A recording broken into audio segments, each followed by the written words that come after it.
There are countries right now where men are so rare, women are literally running everything alone. And these places are basically saying, "Guys, please come. We need you here." Okay, real talk.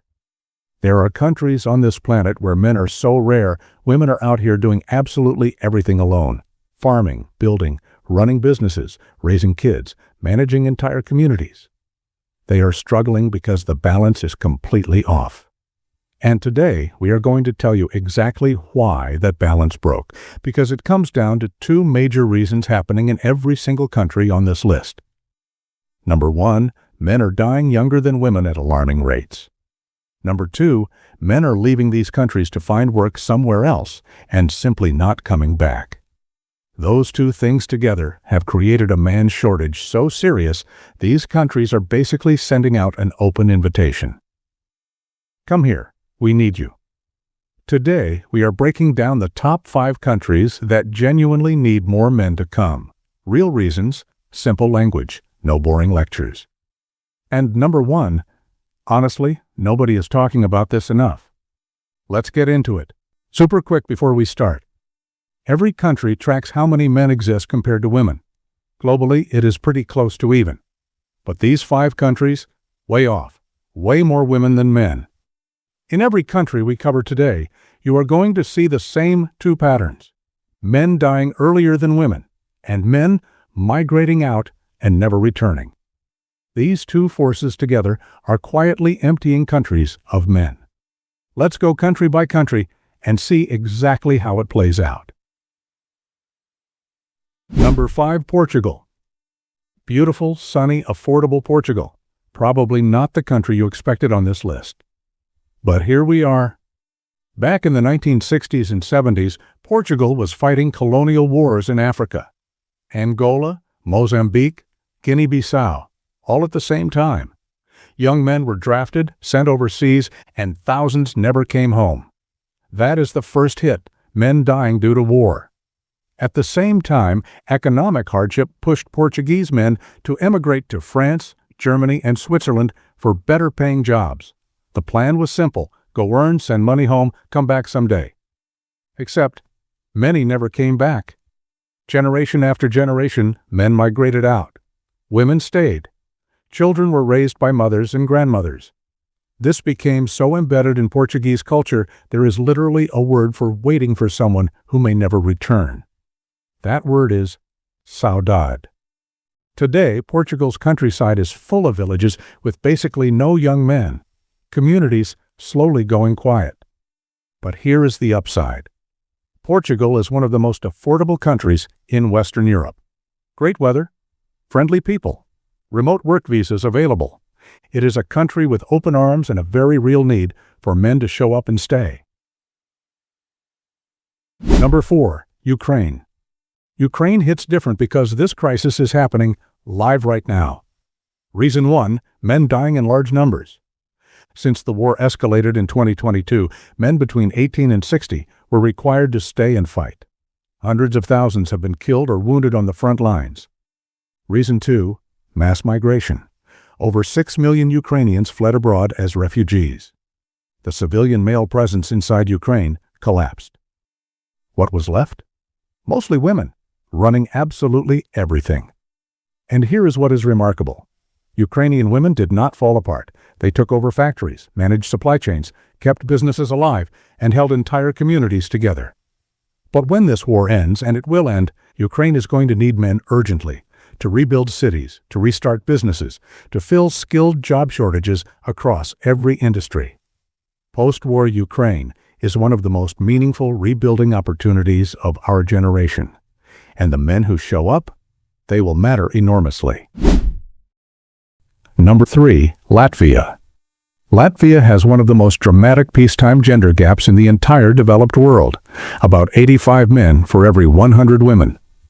Starting with men dying younger, Latvian men die on average 10 years earlier than Latvian women.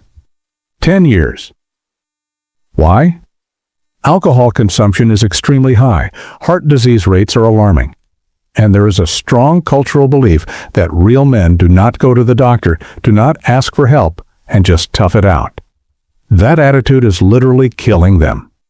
Add World War II losses on top.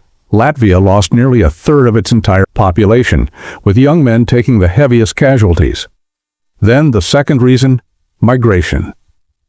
When Latvia joined the European Union in 2004, young men left in large numbers for better wages in the UK, Germany, and Scandinavia. Many built lives there and never returned. The communities left behind? Quieter, older, more female every year. Latvia is a full EU country. Riga is one of the most beautiful cities in Europe. Cost of living is low. Skilled men are desperately needed.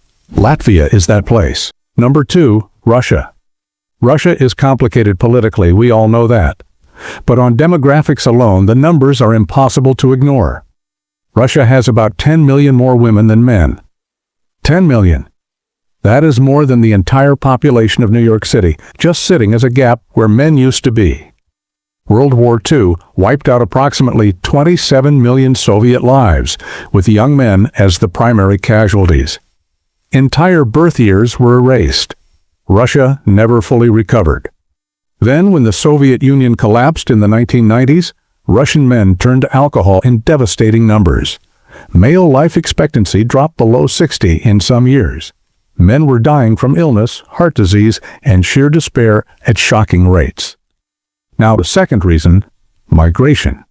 After political tensions increased and opportunities shrank, educated professionals, tech workers, and young men left for Europe and the United States in significant numbers, especially after 2022. In rural Russia, Siberia, the Urals, small farming communities, the result is villages full of women with almost no men around. Russia's landscapes are jaw-dropping. Lake Baikal, vast forests, open plains, and its need for demographic balance is genuinely real. And number 1, Nepal. This one hits completely differently, so stay with me. Nepal is home to Mount Everest, ancient Buddhist temples, some of the most jaw-dropping mountain scenery anywhere on Earth, one of the most spiritually rich cultures in the entire world. And it is living through a man shortage so deep, entire regions have become what researchers call womenlands. Villages where working-age men are so rare, their presence feels like an event. First reason, men dying younger. Nepal has high rates of male death from dangerous construction and mining labor. Workplace accidents are consistent. And in rural mountain areas, medical facilities can be hours away on foot. But the second reason, men migrating out, is where Nepal's story truly becomes something the world needs to hear. Nepal is poor. Good jobs are scarce, and young men face a brutal choice. Stay home, love your family in person, and watch them struggle. Or leave. Go work in Qatar, UAE, Saudi Arabia, Kuwait, Malaysia, India. Do backbreaking labor in extreme heat thousands of miles from home, send every dollar back. And hope, truly hope, that someday you can return. Most choose to leave. The money they send home, called remittance income, makes up over 25% of Nepal's entire national economy. 1/4 of the whole country's income, sent home by men who are not there.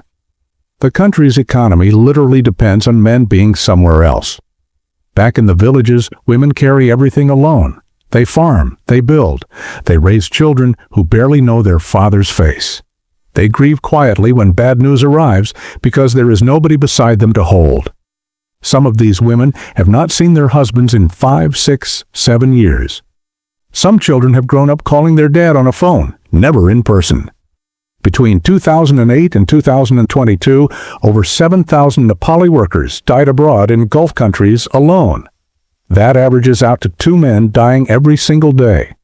Far from home, far from their families. Their families got a phone call, then a coffin. Rarely any justice, rarely any real answers. Nepal needs men to come, not as tourists, but as people willing to invest, teach, start businesses, and stay. It is a proud, ancient, extraordinary country, kept alive by some of the strongest women on this planet, and it genuinely needs men to arrive and stay. That is why Nepal is number 1, every single time. 5 countries, 2 root causes, 1 open invitation. Come here, men, we need you. Here is the real takeaway from today. These countries are not broken. They are not places to feel sorry for. They are real, beautiful, culturally rich places held together by incredibly strong women that would genuinely be better with more balance, with men present, with communities that have both sides of humanity building a life together. And when you understand the 2 reasons, men dying young and men migrating away, suddenly the gender gap in these countries makes complete sense. It was not random. It never is.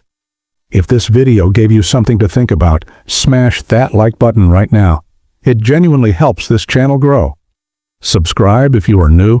We cover real-world stories every single week in a way that is actually easy to understand. Drop a comment below. Which country surprised you the most?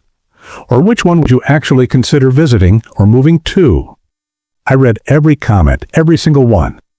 See you in the next video. Go somewhere you are needed.